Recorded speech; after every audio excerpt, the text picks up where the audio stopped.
Good afternoon, everybody. It's a little after 3 o'clock. Let's get rolling with the message for today. We're doing the weekly Tuesday, 3 p.m. Pacific career call. And this is a time when you get to learn about a topic each week, new topic, and you get some time after we talk about that topic to ask questions. You can ask anything you like. So you can ask about this. You can ask about situations you've got going at work. You can ask about goals. You can ask about working with coworkers. You can ask about how to get that promotion. It's totally open.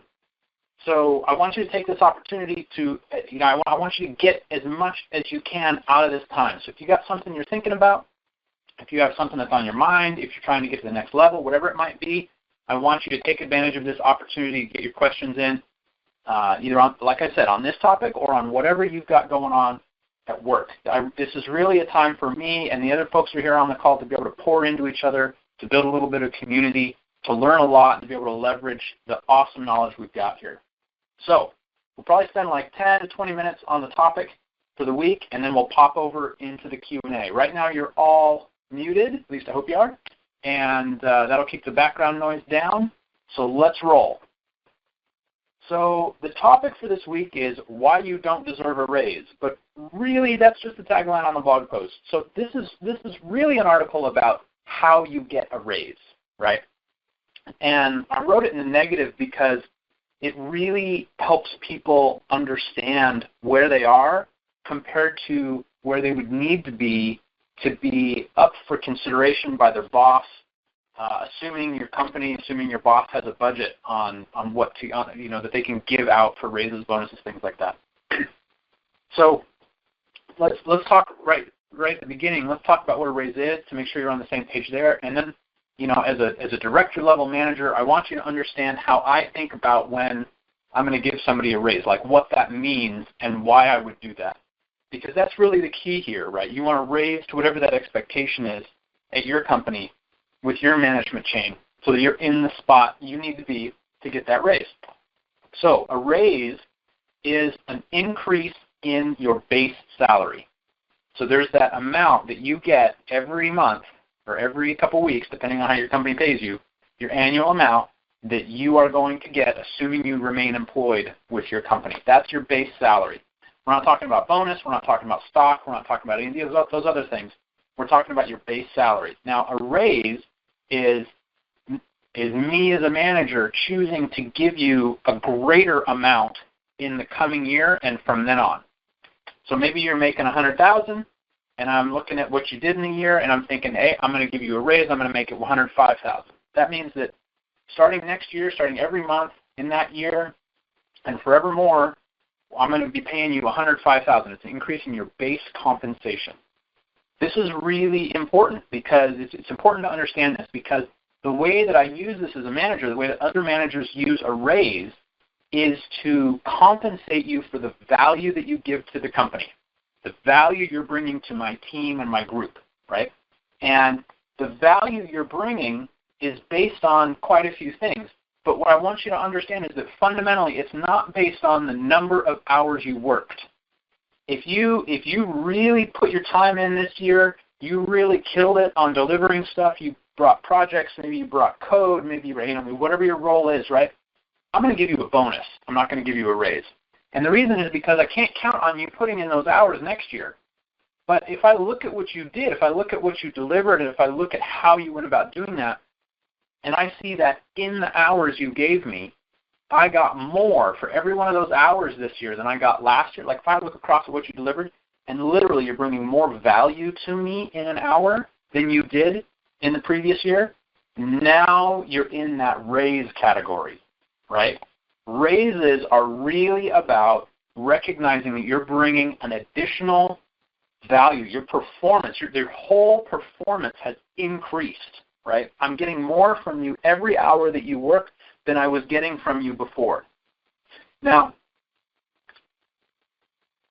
so managers use raises as a tool to compensate you for being better at what you do. So the key here is not the number of hours you work. The key here is bringing something more. Now, there's lots of ways you can work on bringing something more, but what I want you to think about for a second is, what have you done in the last month? What have you done in the last week that has literally set you up, or that is practicing so that you can bring more, right? What have you learned? What relationships have you built? What did you practice that you had never done before, or that you knew you needed to get better at? Because if there wasn't something that you did this week, and if there wasn't some significant stuff that you did this month, then you're not actually working on becoming better at what you do. You're just working, right? And that's why I say it's not about working a bunch of hours. Like, I don't care if you work 80 hours a week when it comes to thinking about your raise. I'll care if I'm thinking about your bonus, but not your raise, right? Because you could work 80 hours a week, and I could get half the productivity out of you, right? So there isn't. A lot of people think a lot of people think that it's about hours and how many hours you work, and that you have to be recognized for those hours. But what I'm telling you is that that's not what a raise is about. A raise is about you taking yourself and your capability and your performance to the next level. And when you do that, that's when I want to bring a raise to the table for you, right? That's also the same thing that sets you up for promotions along your same career track based on your job you're in. So it's really self-serving to really pour into yourself and to work on improving what you know and what you do and how you do it and the value you bring. Like, so if you're a manager, maybe you've managed a small team of people before. Maybe you've managed a small team of people who are less senior than you and have less experience than you and are less skilled than you, right? So where did you go find the opportunity to do something that was hard? Because in general, I'd say that that's not very difficult as a manager. Maybe as a developer, you're a C++ developer, and you've been a C++ developer for a long time, and you're great at popping work off the work queue and getting it done. Maybe you're on a Scrum team, so you shift around a little bit, but really all you're being is a C++ developer, right? You're not really helping the team win. You're not really going to the next level. You're not really a thought leader in your team. Well, then you have some clear places you can go to really bring me some more performance. Maybe you're a project manager, and maybe you've been working on medium-sized projects, and maybe you really want to be that recognized go-to PM at your company. Well, what are you doing to actually position yourself for success doing that? Are you spending time with project managers who do that kind of level of work and that level of project? Are you spending time running your own medium-sized project as if it were a big project so that you get all those different processes and procedures and communication mechanisms down, right? It's really about looking at yourself and where you want to go. If your goal is a raise, if your goal is a promotion, then you're lined right up, and it's about investing in a better you and in bringing more to your boss, to your team, and to your company. So if you want to crush that barrier that you've got, which is the value that you're bringing, right? We all have this value that we're bringing. If you want to break through that glass ceiling, your own glass ceiling, you need to follow a real simple three-step process. The three-step process is, number one, you have to be able to self-assess where you're at. You have to be able to look critically at you and determine what it is that you're good at and you're not good at, or the gap you need to close. It's not maybe not that you're bad at it, but maybe you haven't done it before. You haven't had the opportunity before, or you don't know what you need to do to execute on a particular type of problem or task. You need to be able to self-assess and figure out what those things are. Number two, you need to figure out how you practice your craft, right? How do you practice those things that you've just identified that are your gaps for really bringing more? And then the third thing is you need to figure out what the next step is for each of those for you. Like, how are you going to develop yourself? Are you going to take a course? Are you going to hop onto Udemy and take an online training course? Are you going to go find somebody to mentor you or help you? Are you going to go find somebody who's a guru already and who can teach you? Are you going to just try to throw yourself into that situation and see if you can swim?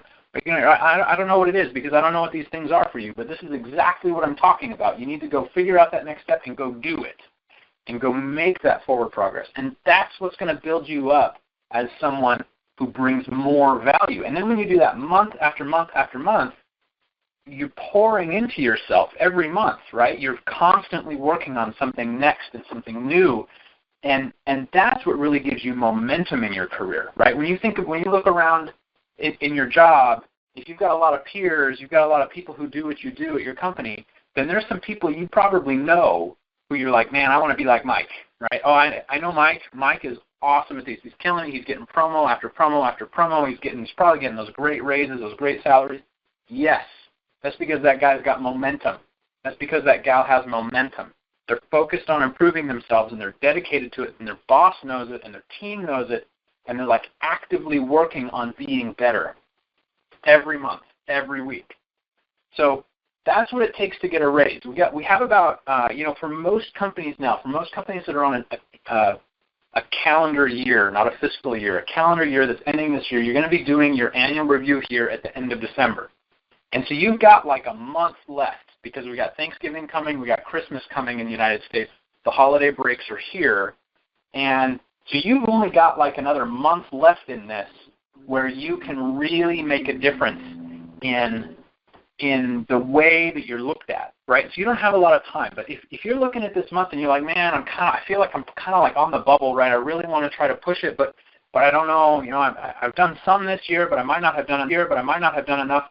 Well, then now's the time to go through this 3 steps, to self-assess, to figure out what you need to close the gap on and to get to work. Because now is the time to put something present in your story this year that you can talk about with your boss, that you can use to really say, hey, look, like this year I really did something new. I really brought something better.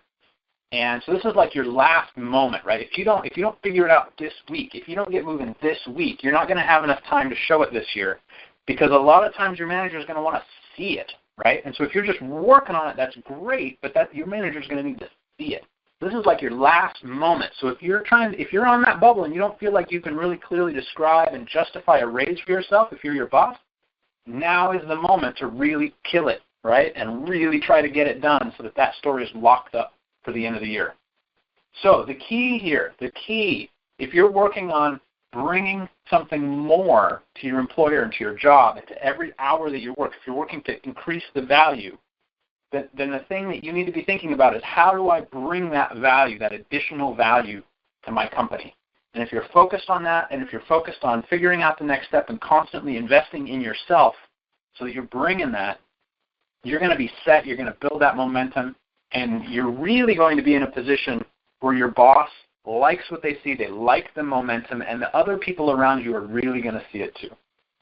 Okay, I don't want to totally drain on this topic because I know there's plenty of questions out there, and not just on this, but on whatever you've got going. And so this is as far as I'm going to go here. I'd love to hear, a couple people, if you've got thoughts on things you've been working on and in increasing the value you bring to your employer in every hour. I'd love to hear just a couple things from you on what that is and how you figured out how to, that was something you need to work on. So I'll go ahead and unmute y'all, and I'd love to hear from you if you have some thoughts or questions here.